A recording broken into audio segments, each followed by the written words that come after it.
Hey, Milestone, happy St. Patrick's Day. Hope you're having a great day, and I don't know if you have any clue anything about St. Patty's Day, as we call it, but I want to talk a little bit about it tonight. Maybe you're dressed in green like I did for this. I have the only green thing that I own, which is my Eagles sweatshirt, and maybe you're eating some Irish potatoes or brisket or something like that. But it's a day where you dress up in green, you eat green, Irish things, and you drink green beer, from what I understand, and all this stuff all around Irish kind of tradition of St. Patty's Day. Well, what's this St. Patty's Day all about would be the question. Who is St. Patrick? What's the history behind this?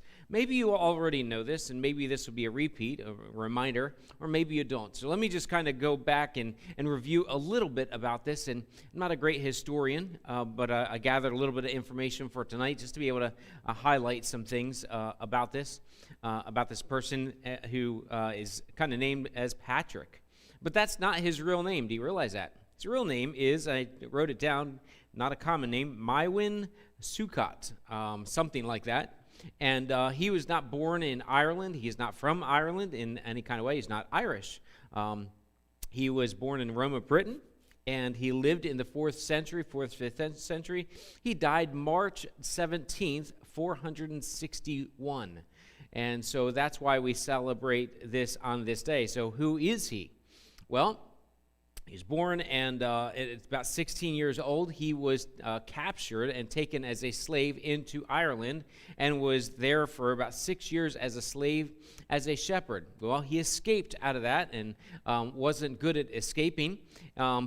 As he escaped, he got captured again, but this time he got captured by the French and was enslaved for them for a little while, and then he got back to Britain.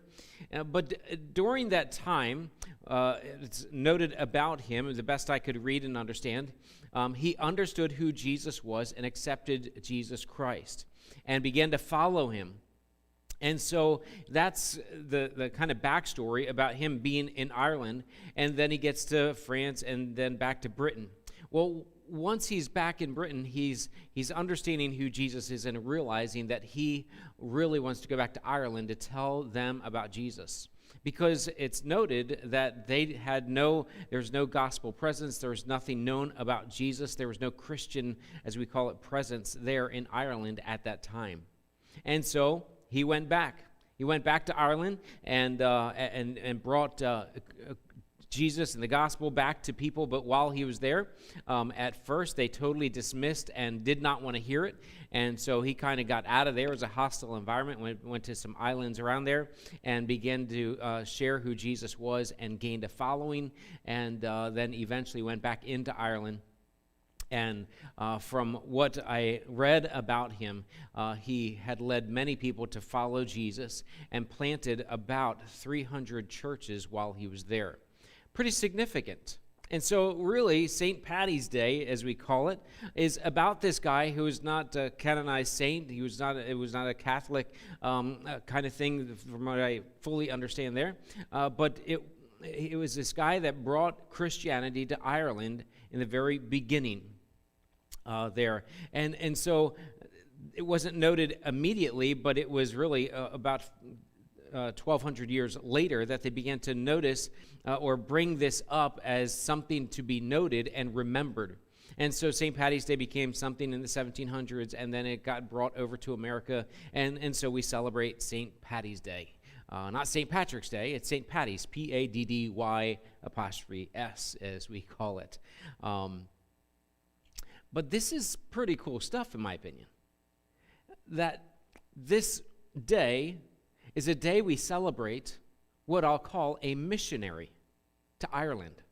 Could you imagine the entire world celebrating this missionary or a missionary and just thinking, wow, this guy did a great thing in mission work, and that's incredible.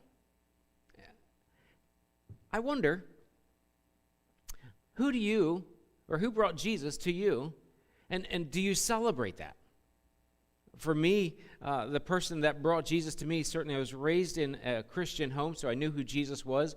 But the day that I accepted who Jesus Christ was, it was my first grade teacher at Westchester Christian School. As I just went there for 1 year in my first grade, and I accepted Jesus Christ under the teaching of that first grade teacher, and changed my life. And so that's who brought Jesus to me. And in my life, I've had many people continue to invest into my life and keep bringing more of who Jesus is and how this shapes every aspect of my life.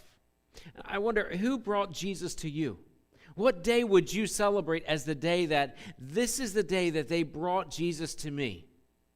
That's encouraging to do every year. Maybe you give that person a phone call, write a letter, as I did a few years ago. I wrote a letter to this teacher and tracked her down because I only knew of her that 1 year. And it took me a while to track her down, but I found her and just wrote a card to say, hey, thank you.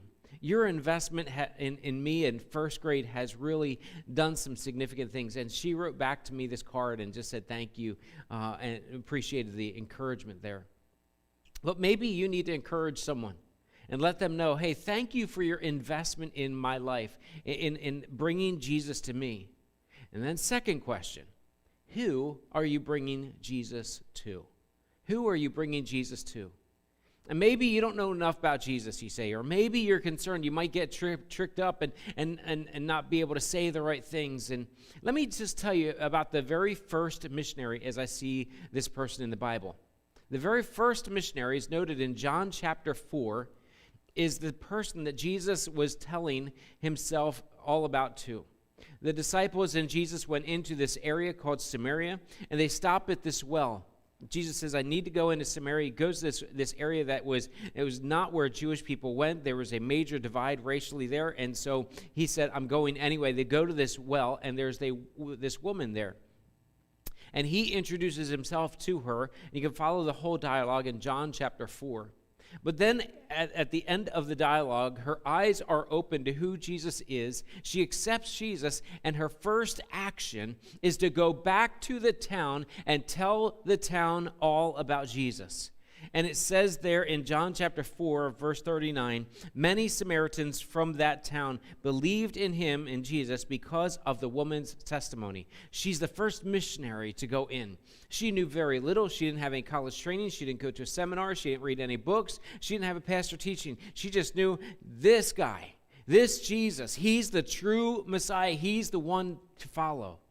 And with that, that's all we need to go tell other people about Jesus. And so let me encourage you there. No matter where you are, no matter what you're celebrating or what you're doing, there's people around you that you need to be bringing Jesus to. And don't forget to thank those that have brought Jesus to you. We're called to be missionaries. We're called to go out. We're called to go and make disciples. That never gets old. It's always difficult, but it never gets old.